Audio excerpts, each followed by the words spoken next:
Cheza. Greetings to you, a very warm Tashdalik and happy Losar. Today we have done a peace march to remember a day of great courage, sacrifice and the resilience. We stand here not just to remember the history, but to carry forward a struggle that still burns in our heart. March 10, Tibetan Uprising Day.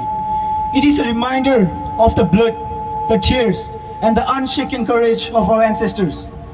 It is a reminder that in 1959, Tibetans stood against one of the most powerful regimes in the world, but not with the weapons, but with the strength of their spirit, their unity, and their unbreakable love for their homeland, Tibet. On this day in 1959, thousands of Tibetans stood up against demanding their right to freedom, culture, and identity. Their voices echoed with hope, but they were met with brutality. Many lost their lives, and many more were forced into exile. Yet, despite decades of struggle, the spirit of Tibet remains unbroken.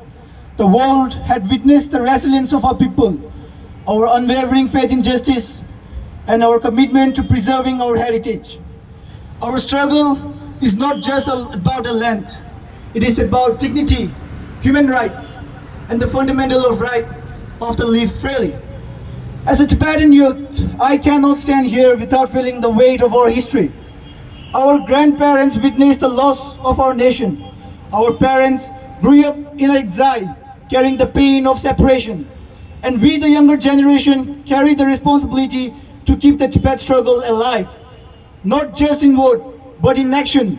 Never forget that we may be born in exile, but Tibet runs in our veins. We may not carry the weapon, but we carry something far more powerful than the weapon. That is the truth. And no force in this world can erase the truth that Tibet belongs to Tibetan.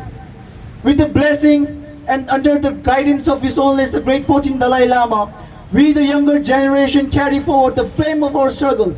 His Holiness has shown us the path of wisdom and compassion, reminding us that even in exile we are not lost. Even without a land, we are not without a home. Our home lives in our identity, in our language, our unity, and in the unshakable strength of our people. To my fellow friends, our ancestors fought so that we could still call ourselves Tibetans today. We are the next chapter of this movement. It is our duty to preserve our culture, to speak our language with pride, and to stand for our people with unyielding determination. I'm saying again, that we may not carry the weapons, but we carry something far more powerful than the weapon, that is the truth. And no force in this world can erase the truth that Tibet belongs to only Tibetans.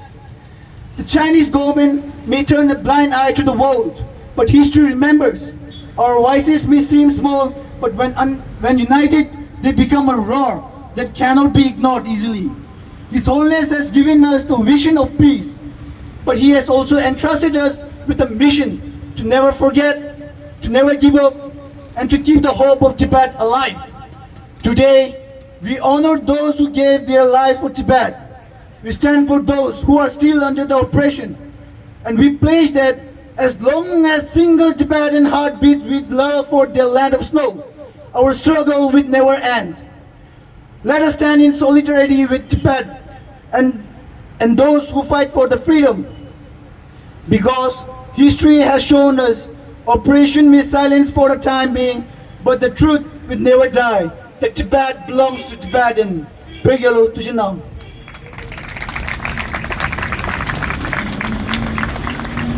Tushinam. It is an immense honor to introduce our esteemed chief guest for today's program. First, we have Mr. Sharat Bhandari. He is a former Indian soldier